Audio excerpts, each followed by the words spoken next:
A black woman boards a plane. Heading home after a long week of business meetings. She takes her seat in first class. Ready to relax. But then a flight attendant approaches. Questioning if she belongs there. What happens next stuns the entire cabin and sets off a chain of events that no one could have predicted. Stay with me. This is a story you need to hear.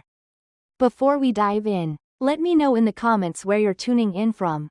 And if this story resonates with you, don't forget to hit that subscribe button for more stories that challenge and inspire. It started as just another flight, but it became something much more. The terminal hummed with the kind of noise that wasn't really noise at all, a blend of footsteps, rolling suitcases, and the low murmur of conversations that filled the air like static. Maya Lewis adjusted the strap of her briefcase as she approached gate B29. Her heels clicking softly against the polished floor. She could feel the subtle shift in the atmosphere as she neared the boarding line for first class. A space that, despite her years of travel, always seemed to demand she justify her presence. It was a peculiar thing. How the world moved around her. Polite, almost invisible, yet heavy in its intent. No one said it outright. No one ever did. But the questions lived in the glances. In the half-second longer it took for a flight attendant's eyes to scan her ticket. In the quiet shuffle of bodies as if making room for someone they hadn't expected. Her seat was 3A.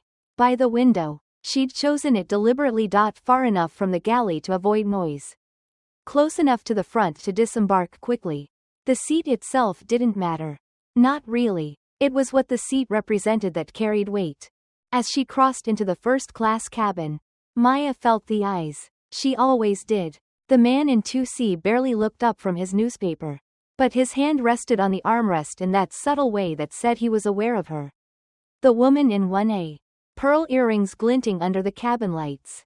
Smiled faintly, a thin, polite curve of the lips that felt more like acknowledgement than welcome.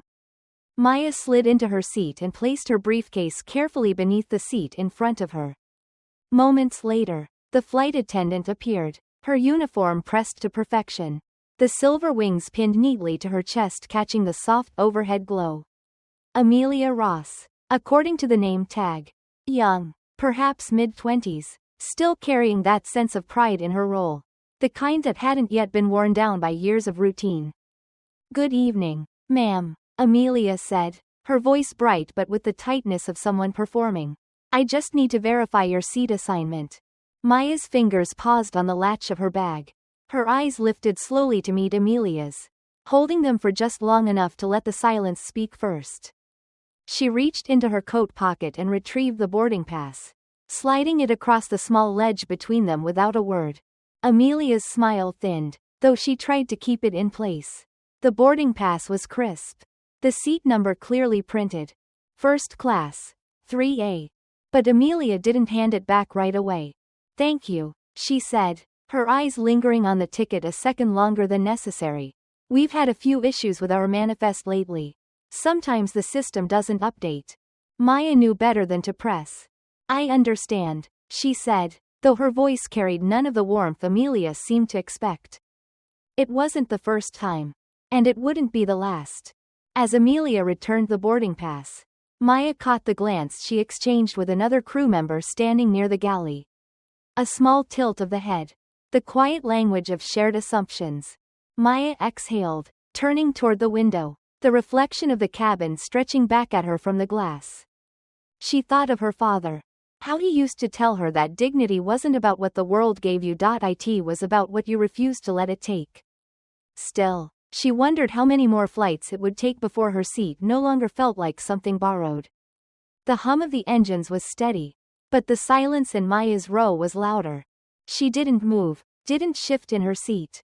She had learned long ago that stillness could be a kind of armor. A way to take up space without apology. Amelia Ross, the flight attendant, lingered a few rows ahead, speaking softly to another crew member. Their eyes flicked toward Maya, briefly. But not briefly enough. Maya caught the glance and the reflection of the window. The glass betraying things people often believed went unseen. She smiled faintly to herself. They always thought politeness could hide intent. The first hour of the flight passed quietly. Drinks were poured. Dinner trays appeared and disappeared.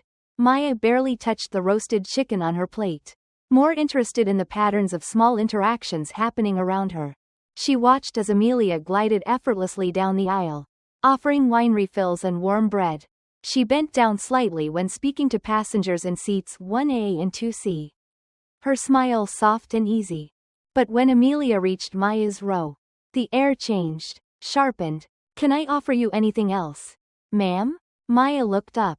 Amelia's smile was there, but her shoulders told a different story, stiff, braced for something that hadn't yet arrived. "Water," Maya replied simply. Amelia nodded, disappearing into the galley. Across the aisle, the man in 2C folded his newspaper, sliding it neatly into the seat pocket. He was watching now, though he pretended not to be. Maya turned her gaze back to the window, watching the soft haze of clouds beneath them. She had been here before, many times, but the sky always looked different from this height. It was the same down below. People looked different depending on where you stood. Amelia returned with a glass, placing it carefully on Maya's tray. "Thank you," Maya said, her tone light but firm. She didn't miss the way Amelia's eyes flicked to the empty seat beside her, as if expecting someone to appear and claim it. "Is something wrong?" Maya asked, though she already knew the answer. Amelia straightened slightly. "Not at all," she replied, too quickly, "just making sure everything is in order." Maya's gaze lingered on her for a moment longer, holding Amelia there with nothing but quiet observation. "Good," Maya said softly, lifting the glass to her lips. She took a slow sip, watching Amelia retreat down the aisle, shoulders a touch tighter than before. The man in 2C leaned forward, adjusting his tie as if the air had suddenly become too warm. Maya smiled to herself again. It was remarkable how easily discomfort traveled. The thing about prejudice, she thought, was that it rarely needed to be spoken aloud to make itself known. It lived in the pauses, in the spaces between sentences. It thrived in the careful choosing of words, the extra beat of hesitation. Politeness had always been its most effective disguise. And Maya, like so many others, had become fluent in its language. She settled back into her seat, letting the quiet stretch between her and the rows around her. There was no need to rush. This wasn't a fight to win. It was just another flight. The plane had settled at cruising altitude, but the tension in the cabin lingered, subtle but present, like a faint pressure against the skin. Maya felt it before she saw it.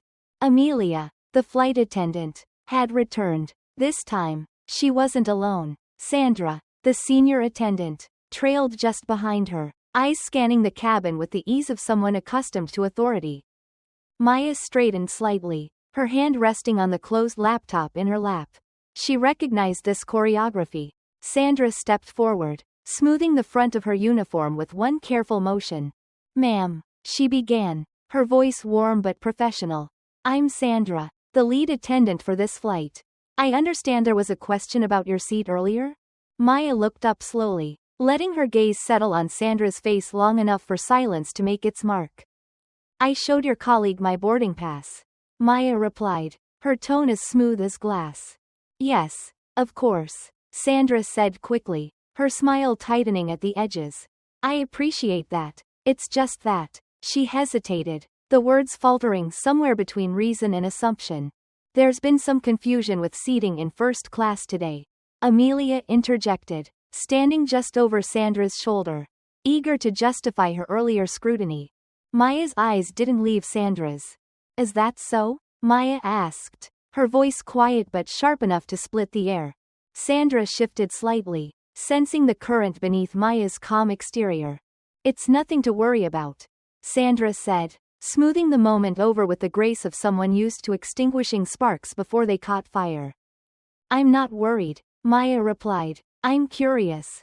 Across the aisle, the man in 2C shifted in his seat, his hand drifting absent-mindedly to his cufflink as if trying to appear preoccupied. But Maya could feel the weight of his attention. "Curious," Maya continued, folding her hands neatly over the edge of her laptop, "because I don't see anyone else in first class being asked to confirm their seat twice." Sandra opened her mouth, but Maya didn't stop. "And I suspect," Maya added, her voice now deliberate, measured, That if I wasn't sitting here, if someone else were in 3A, this conversation wouldn't be happening at all. The words hung between them. Unyielding. Sandra's smile didn't fade, but something behind her eyes shifted. Like a thread being pulled loose. We meant no offense, Sandra said carefully, her voice softer now. It's standard procedure in situations like this. Maya nodded faintly. I'm sure it is. Another pause. Sandra lingered a moment longer, as if unsure whether to say more or simply retreat. Maya could see the dilemma unraveling behind Sandra's polite expression. It was always the same. The need to maintain authority while quietly realizing that authority had been misplaced. Finally, Sandra stepped back, nodding once. Thank you for your understanding, Ms. Lewis, she said. Maya smiled, but only slightly. I didn't say I understood. Maya replied softly. I said I noticed. Sandra hesitated, then turned to leave, Amelia following closely behind. As the two flight attendants disappeared into the galley, Maya let out a slow breath, pressing her fingertips against the cool surface of her laptop. The man across the aisle .2C cleared his throat gently, folding his newspaper with deliberate precision. People don't mean anything by it, he said quietly, his eyes fixed forward. Maya glanced at him, but he didn't look her way. They never do, Maya replied. For a long moment, neither of them spoke. Outside the window, the clouds rolled on, smooth and uninterrupted, while inside the cabin, the weight of small gestures pressed down like a stone in the palm. The flight continued its slow passage over the Midwest, but the air inside the cabin felt heavier, like a room where the door had been quietly locked without anyone noticing. Maya sat still, the ice in her glass slowly melting, condensation pooling beneath it. She hadn't touched the water since the last exchange. Her mind wasn't thirsty. From the corner of her eye, she caught Amelia moving through the aisle again, this time with a tray of coffee. The same hands that had lingered too long over Maya's boarding pass now offered porcelain cups to passengers in 1A and 2C with the kind of warmth reserved for familiar company. But when Amelia reached Maya's row, her steps slowed. The tray hovered for half a second longer, as if she were deciding whether to continue forward or pretend not to see the empty space on Maya's table. It was a small hesitation, barely noticeable to the casual eye. But Maya wasn't casual. No coffee? Maya's voice cut the space between them. Not harshly, but just enough to remind Amelia she was being watched. Amelia blinked, caught mid-decision. Oh, she fumbled briefly, placing the cup down with a politeness that felt too thin to hold weight. I wasn't sure if you. Maya smiled faintly. I do. The cup settled in front of her with a soft clink. Thank you, Maya added, her eyes locking with Amelia's for just long enough to leave an imprint. Amelia nodded, her face carefully neutral, and disappeared back toward the galley. Across the aisle, the man in 2C shifted again. This time, he didn't pretend not to watch. I suppose you can't blame them, he offered, stirring the cream into his cup without looking up. It's not personal, it's a habit. Maya let the words settle, weighing them like coins in her palm. Habit, she repeated, her voice light but sharp enough to press. Yes, that's the dangerous part. The man chuckled softly, though there was no humor in it. You think so? I know so. Maya's gaze didn't waver. The world's greatest injustices weren't born from malice. They were built by habit. By people doing what felt normal until someone forced them to look at it differently. The man's hand stilled over his cup, the spoon resting gently against the rim. I don't suppose people like to be reminded of that, he said finally. They never do, Maya replied. Silence stretched between them, but it wasn't empty. It carried the weight of things in spoken history folded neatly between the lines of small talk. Maya took a slow sip of her coffee, letting the warmth spread through her, even as the quiet tension in the cabin persisted. The thing about boundaries, she thought, was that they didn't need to be drawn in chalk or ink. Sometimes they were measured by glances, by the space someone chose to stand in, or by the half second it took to offer a cup of coffee. And sometimes, all it took to redraw those lines was the willingness to stay seated exactly where you were. By the time Amelia passed through the cabin again, the sun had slipped lower, casting a deep amber glow through the small windows. The light caught the edges of Maya's face, illuminating her stillness like a portrait hanging in an old museum, silent, yet impossible to ignore. She wasn't looking for trouble. She never was. But trouble, in its quiet, well-dressed way, had a habit of finding her. The man in 2C wasn't reading anymore.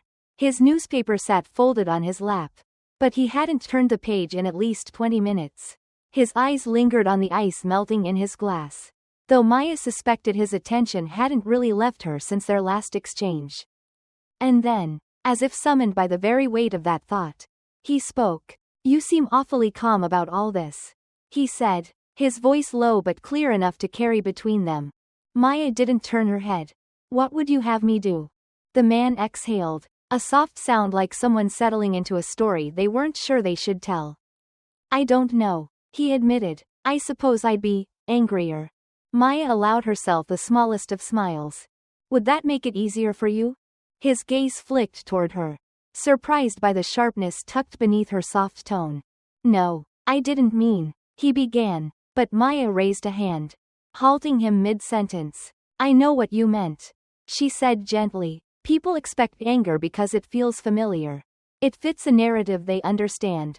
The man shifted in his seat, his discomfort hanging in the air like the static hum of the engine.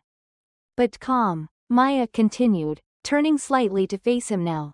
"Calm unsettles people, because it suggests I'm used to it." His brow furrowed, the weight of her words sinking slowly in. "Maybe that's part of the problem," he said finally, as if daring himself to step a little closer to the truth. Maya's eyes softened, but there was no pity in them, only the quiet exhaustion of someone who had walked this path too many times. "Oh, it's not part of the problem," she replied, her voice lowering just enough to draw him in. "It is the problem." For a moment, the space between them felt smaller, not erased, but acknowledged. "You know," he said after a pause, his fingers tracing the rim of his empty glass. "I have a granddaughter about your age." Maya raised an eyebrow. "Is that so?" He nodded. "She's studying law. Talks about justice the way you do, like it's personal." Maya's gaze didn't waver. "That's because it is." The man looked away, watching the clouds drift by outside the window. His silence spoke louder than anything he could have said. "You love her," Maya said softly. "More than anything," he replied without hesitation. Maya nodded, the corners of her mouth curling into something closer to understanding. "Then teach her to stay uncomfortable," she said. The man's eyes returned to hers, searching for something in her face he hadn't known he was missing. "That's not easy," he admitted. "No," Maya agreed, folding her hands neatly in her lap. "But it's necessary." Amelia appeared once more at the edge of the aisle, pausing briefly as if sensing the gravity of the moment but not quite understanding it. "Would you care for anything else, ma'am?" she asked, her voice quieter this time, her posture just a little softer. Maya glanced up at her, holding Amelia's gaze with the same calm certainty that had carried her through the entire flight. "No," Maya replied. "I have everything I need." And as Amelia walked away, Maya let the weight of those words settle not just in her chest, but in the quiet spaces between herself and the man in 2C. Sometimes, the greatest victories were measured not by the battles fought, but by the moments endured. The hum of the engines softened, barely audible over the quiet tension that stretched between Maya and the man in 2C. It wasn't the kind of silence that settled. It was the kind that stayed. The kind that lingered like smoke after the fire had been put out, curling in the corners of the room where no one dared to look too closely. Maya felt the weight of his eyes on her, but she didn't acknowledge him right away. Let him sit in it. Let him feel the discomfort in the same way she had felt it, like an itch you couldn't reach. A quiet reminder that some things could not be politely folded away. Amelia appeared again, moving like clockwork through the cabin. But Maya noticed the small difference this time. The way Amelia's hand rested on the back of each seat for just a second longer. The way her eyes flicked over passengers without truly seeing them, until she reached Maya's row.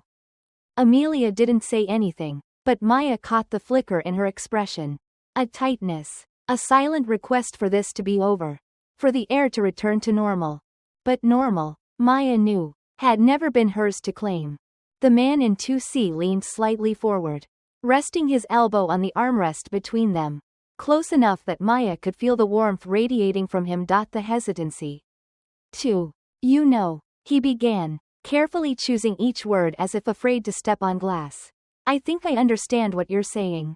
But it's not like I'm part of the problem. Maya didn't look at him. She kept her gaze fixed on the fading horizon outside the window, watching as the sky shifted from orange to deep purple. That's the thing about problems, she said quietly. They don't need your permission to exist. He frowned slightly, not in anger, but in the way men do when they realize the conversation has drifted somewhere beyond their comfort. You're saying I'm responsible for things I didn't do, he replied, leaning back into his seat. That doesn't seem fair. Maya finally turned to face him, her expression calm but unyielding. Fair? She repeated. You're sitting in first class, sipping complimentary wine, and talking to me about fairness. The man's mouth opened slightly, but no words came out.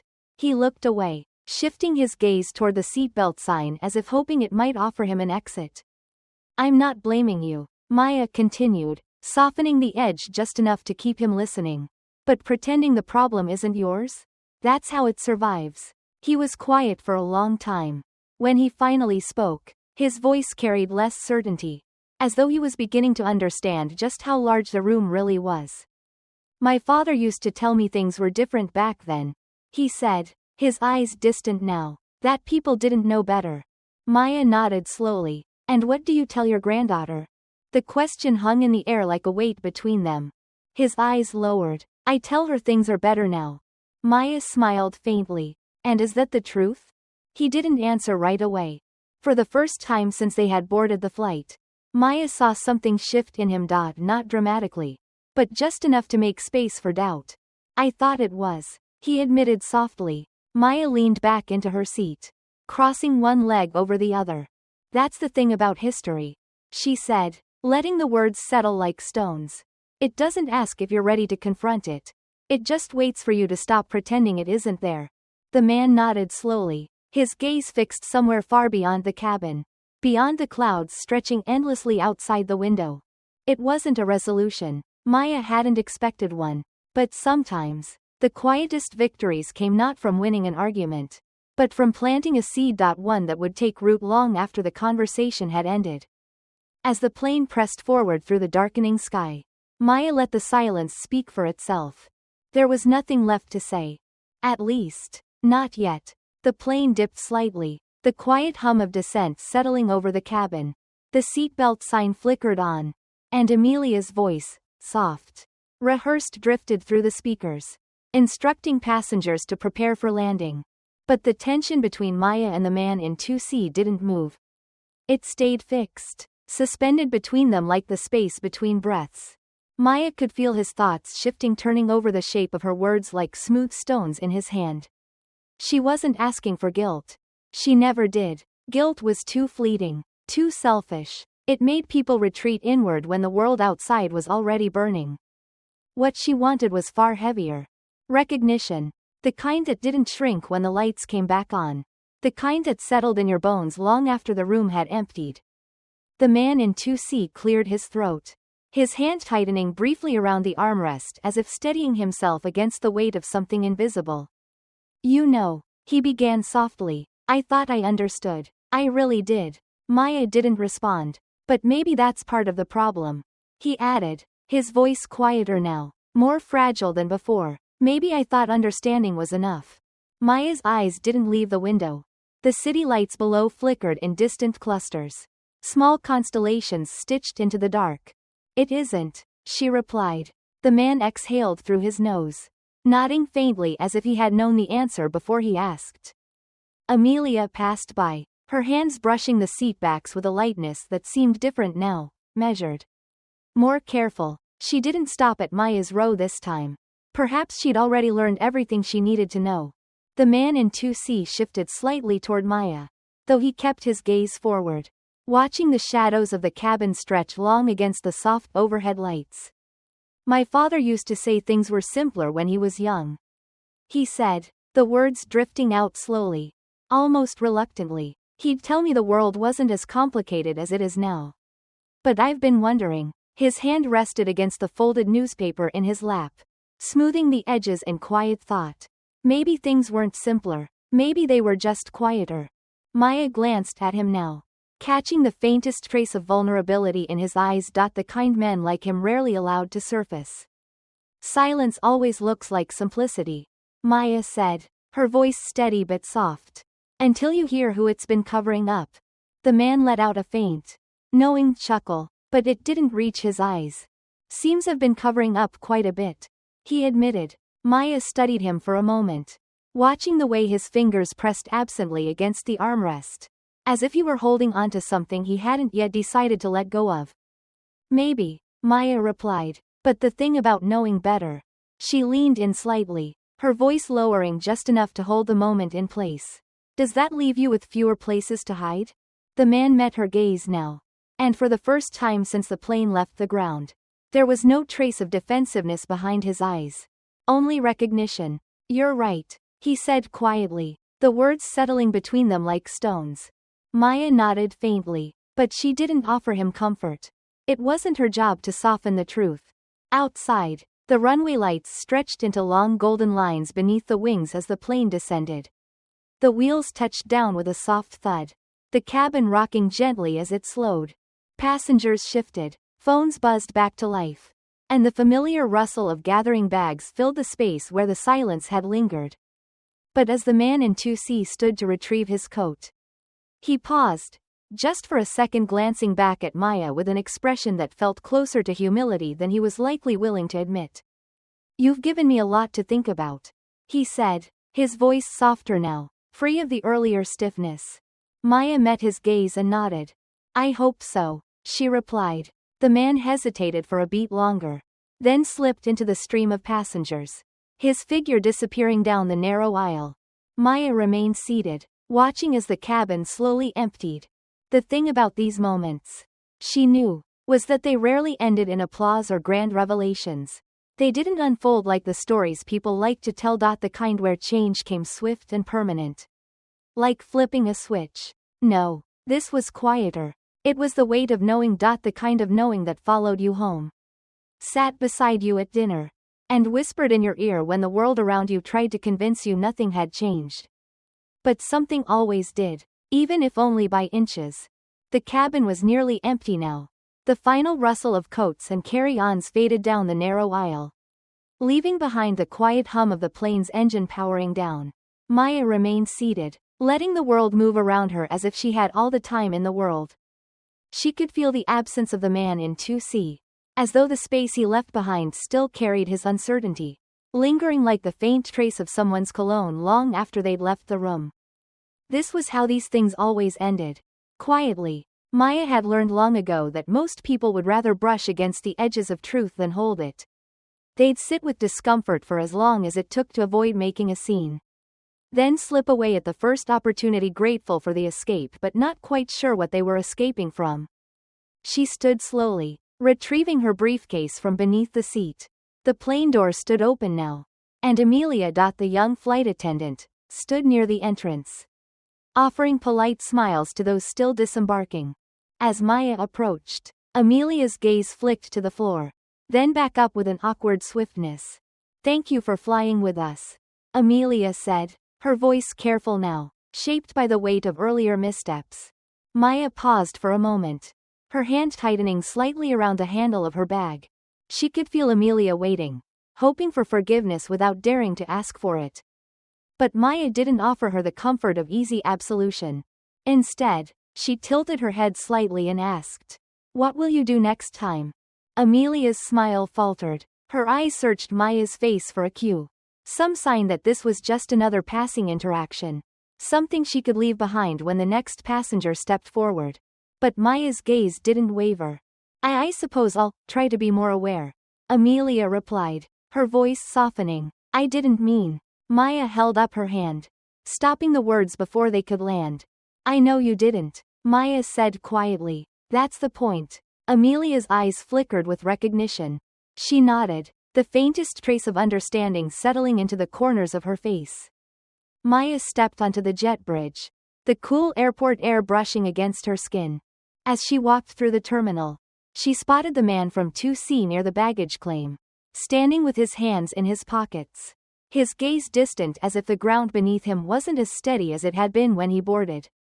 He saw her, and for a brief moment, they exchanged a nod. Not of resolution, but of acknowledgement. It wasn't closed. It wasn't even progress. But it was something. And sometimes, something was enough to begin.